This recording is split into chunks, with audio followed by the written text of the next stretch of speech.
গুগলের পিক্সেল ডিভাইসগুলো হলো দিল্লি কা লাড্ডুর মতো, লাইক আপনি খাইলেও পস্তাবেন, না খাইলেও পস্তাবেন। কেন এই কথা বলতেছি অবশ্যই ভিডিও দেখলে বুঝতে পারবেন। তবে এই মুহূর্তে গুগল পিক্সেল 6 প্রো মাত্র 29,500 টাকায় কিনতে পাওয়া যায়। অন্য কোনো ব্র্যান্ডের এরকম টপ এন্ডের ফ্ল্যাগশিপ ফোন কিনতে পারবেন না, যেখানে একদম লেটেস্ট সফটওয়্যার সাপোর্ট তারা দিচ্ছে এবং আরো লম্বা সময় ধরে আপনি সফটওয়্যার সাপোর্ট পাবেন। তবে এটার কিন্তু খারাপ দিকও আছে। সো আজকে ভিডিওতে দুইটা জিনিস আপনার জন্য হেল্পফুল হবে। একটা হলো যে কোনো পিক্সেল ডিভাইস কিনতে গেলে কোন দিকে আসলে স্যাক্রিফাইস করতে হয়, ভালো দিক কি আছে, আর সেই সাথে পিক্সেল 6 প্রো 2025 সালে এই মুহূর্তে কিনলে ভালো মন্দ দিকগুলো কি আছে 5টা পয়েন্ট করে আপনাদেরকে উল্লেখ করব। তো এইটা কিন্তু এখন 29,500 টাকায় ফারাজি টেকনোলজি থেকে কিনতে পারবেন। এই ফোন সহ যে কোনো ব্র্যান্ড নিউ ফোন অথবা পুরাতন ফোন ভেরি রিজনেবল প্রাইসে তাদের কাছ থেকে আপনারা কিনতে পারবেন। যমুনা ফিউচার পার্কে তাদের শোরুম আছে। আর যারা ঢাকার বাইরে আছেন তারা কিন্তু নিশ্চিন্তে কুরিয়ার করে প্রোডাক্ট নিতে পারেন। দে আর ট্রাস্টেড। এই ভিডিওর ডেসক্রিপশনে আমি বিস্তারিত দিয়ে দিচ্ছি। ইভেন এই মুহূর্তে ফোন না কিনলেও তাদের ফেসবুক পেজে একটু ফলো দিয়ে রাখতে পারেন, তাহলে তারা অফার দিলে ইনস্ট্যান্টলি দেখে নিতে পারবেন।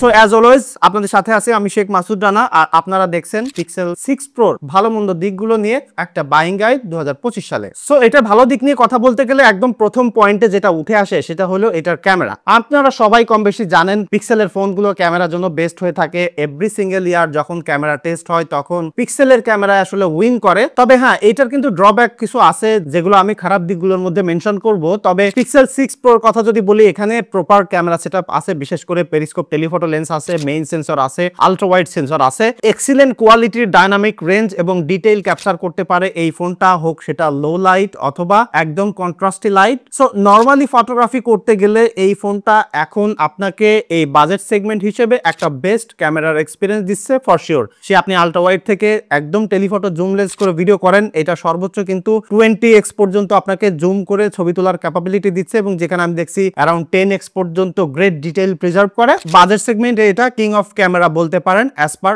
Normal photography. সেকেন্ড যে ব্যাপারটা গুগলের ক্ষেত্রে, বা এটা সব ফোনের ক্ষেত্রে আসবে, মানে সব গুগলের ফোনে ক্লিন সফটওয়্যার এক্সপিরিয়েন্স এবং ওয়ান টাইমে সব ডিভাইসে একসাথে সফটওয়্যার সাপোর্ট পাওয়ার ব্যাপারটা, সেই ক্ষেত্রে পিক্সেলের ডিভাইসগুলোও কিন্তু একই রকম। এই জিনিসটা অন্য ফোনের ক্ষেত্রে এরকম হয় না। দেখা যায় যে স্যামসাং এর ক্ষেত্রে মডেল ওয়াইজ আলাদা হয়ে যায়, ভেরিয়েন্ট ওয়াইজ আলাদা হয়ে যায়। তবে হ্যাঁ, পিক্সেলের অনেক দোষ থাকে, লাইক অনেক বাগ থাকে। বাট আমার মনে হয় যে পিক্সেল এমন একটা কোম্পানি বা গুগল এমন একটা কোম্পানি যারা আসলে প্রচুর পরিমাণে বাগ ফিক্স করে এবং they really work hard for it as per software support, এবং ডেইলি লাইফে ব্যবহার করতে গেলে স্মুথনেসের জায়গায় এটা অ্যামেজিং এক্সপিরিয়েন্স আপনাকে দিবে। এবং এখানে কিন্তু আপনি আরো এক্সট্রা একটা মেজর ওএস আপগ্রেড পাবেন। এখন কিন্তু অ্যান্ড্রয়েড 16 চলতেছে, 17 পর্যন্ত পেয়ে যাবেন। সো ডেফিনেটলি এটা একটা গ্রেট থিংস। থার্ড যে পয়েন্ট সেটা হলো এই প্রো ফোনটার ডিসপ্লে। এখানে কিন্তু 6.7 ইঞ্চির এলটিপিও অ্যামোলেড ডিসপ্লে আছে, যেটা কার্ভ ডিসপ্লে, এবং ভাই কালারটা অসম্ভব সুন্দর। আপনি যদি বিশেষ করে মিডিয়া এনজয় করেন, এক্সিলেন্ট সাউন্ড কোয়ালিটির পাশাপাশি ডিসপ্লেটা দেখে মজা পাবেন। এই বাজেট সেগমেন্টের যে কোনো ফোনকে বিট করতে পারবে, হোক সেটা ব্র্যান্ড নিউ অথবা পুরাতন ফোন।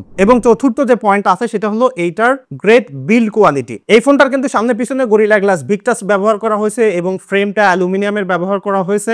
এইটা আরো লং টাইম ধরে ব্যবহার করতে গেলে in terms of build quality এবং ডিজাইন অ্যামেজিং হবে, সেটা আপনি হাতে ধরলেই বুঝতে পারবেন। তবে প্রিয়ন ফোন কিনতে গেলে কিন্তু ইউনিট ওয়াইজ ভ্যারি করে। সো যখনই যেখান থেকে আপনারা ফোন কিনবেন দেখবেন যে এটার ফিটিংটা ঠিক আছে কিনা, বিশেষ করে ফ্রেমের সাথে সামনে পিছনের গ্লাসটা ভালোভাবে লেগে আছে কিনা, এভাবে হাত দিয়ে টেনে দেখবেন কোন জায়গা থেকে এটা আসলে হাত বেঁধে যায় কিনা, বিকজ অনেক সময় দেখা যাচ্ছে ফোনটা খোলা থাকতে পারে, ভালোভাবে ফিটিং নাও করা থাকতে পারে। এবং লাস্টলি 5 নম্বরে যে পয়েন্টটা অবশ্যই থাকে এবং সব পিক্সেলের ডিভাইসে এইটাকে একটা গ্রেট বা প্রোস হিসেবে মেনশন করি আমি, সেটা হলো ভ্যালু। এটা যেমনটা বললাম 29,500 টাকায় কিনবেন, তো 29,500 টাকায় একটা ফ্ল্যাগশিপ ফোন, যেটা গুগলের মতো একটা কোম্পানির, যেখানে triple camera setup, LTPO display, 5000 milliampere battery, fast charging, wireless reverse charge, মানে সব ধরনের flagship feature long time software support দিয়ে অন্য কোনো কোম্পানি আপনাকে প্রোভাইড করতে পারবে না। তবে হ্যাঁ, এত ভালো দিকের পরেও কিন্তু গুগলের ডিভাইসগুলো কিনলে অনেক খারাপ দিক আছে যেগুলো আমাদের ফেস করতে হয়, এবং আমাদের দেশে প্রচুর পরিমাণে গুগলের ইউজার আছে যারা এটা জেনে বুঝেই কেনে। সো তারপরে আমার কাজ হলো আপনাদেরকে জানিয়ে দেওয়া, বিশেষ করে যারা নতুন একটা গুগলের ডিভাইস কিনতে যাচ্ছেন তাদের আসলে এই জিনিসগুলো জানা উচিত। সো আমরা এবার খারাপ দিকে চলে আসি। প্রথমত যেটা, এই ফোনটা সহ যে কোনো পিক্সেলের ডিভাইসে তাদের প্রসেসরের কারণে হিটিং ইস্যুস থাকে। যারা গেমিং করেন, যদি আপনি ফোন থেকে ভিডিও এডিটিং করতে চান, অনেকেই এখন কন্টেন্ট ক্রিয়েট করেন, সেক্ষেত্রে এই ফোন প্রচুর পরিমাণে হিটিং করে। হিটিং করার জন্য পারফরমেন্স ড্রপ ঠিক হয় না, বাট আপনি যদি নর্মালি মোবাইল ডাটা ইউজ করে একটু ইউটিউব ভিডিও দেখতে যান, সেক্ষেত্রেও দেখবেন যে ফোনটা হাতের মধ্যে ওয়ার্ম ফিল হচ্ছে।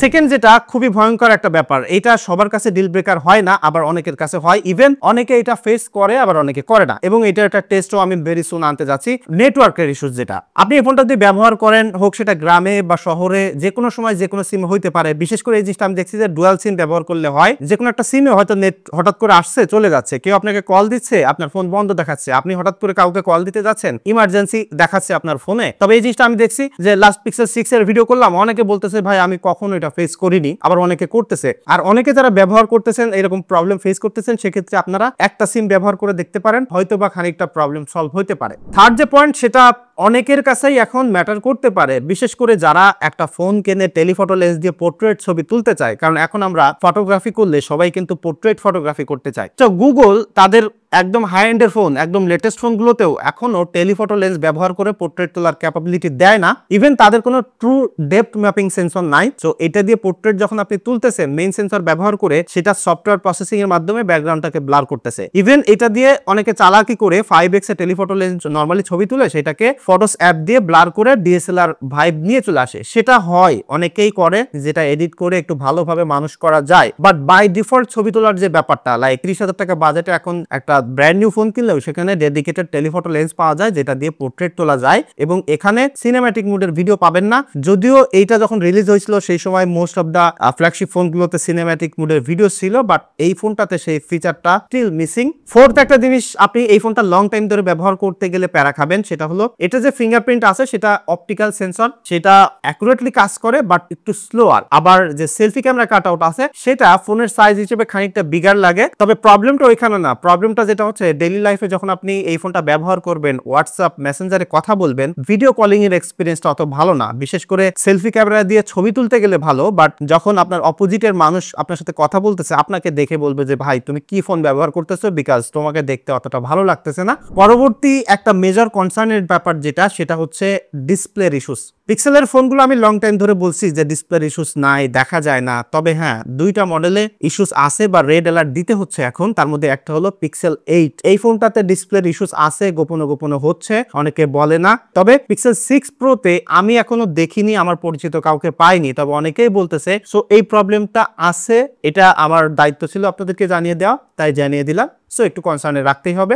Last but not the least, আমি লিস্টে রাখিনি, এরকম কিছু প্রবলেম আছে। তাহলে এর আগেও আমি বলছি, সেটা হচ্ছে অনেক ইউনিট আছে প্রিয়ন ফোন যেগুলোর এই ক্যামেরার মধ্যে ডাস্ট থাকতে পারে। বিশেষ করে টেলিফটো লেন্সের ছবি তুললে একটু ফোরকাস্ট একটু ঘোলাটে ঘোলাটে লাগতে পারে। এই ব্যাপারটা আপনারা ভালোভাবে দেখবেন যে পিছনের যে ক্যামেরা বাম্পের গ্লাসটা আছে সেটা একদম ক্লিয়ার কিনা, সেন্সরটা একদম চকচকা কিনা। আপনার হাতে অন্য মোবাইল থাকলে ফ্ল্যাশ জ্বালায়া টেলিফটো লেন্সের মধ্যে দেখবেন যে কোনো মাইক্রো ডাস্ট আছে কিনা। আর ডিসপ্লে তো আপনারা নিজের দায়িত্বে চেক করে নিবেন। সো এটাই ছিল মূলত আমার ফাইনাল সামারি আপনাদের জন্য 2025 সালে যে কোনো পিক্সেল ফোন বা পিক্সেল 6 প্রো কিনতে গেলে যে প্রবলেম ফেস করতে হতে পারে আর যে ভালো দিক আছে। এখন আপনারা যদি কেউ এই ফোনটা ব্যবহার করেন অবশ্যই কমেন্ট করে জানাতে পারেন। আমরা ইউটিউবে আলহামদুলিল্লাহ অনেক মেম্বার আছি, তবে আমাদের ফেসবুকে প্রেজেন্স কিন্তু অনেক কম। সো এই ভিডিওর ফার্স্ট কমেন্টে আমি ফেসবুকের গ্রুপের লিঙ্কটা দিয়ে দিচ্ছি। এই কথাটা আমি একদম প্রথমেই বলতে পারতাম, বাট একদম শেষে বলতেছি, কারণ অনেকে হয়তো বা হুট করে ভিডিও দেখে চলে যায়, বাট যারা শেষ পর্যন্ত ভিডিও দেখে I think they are the true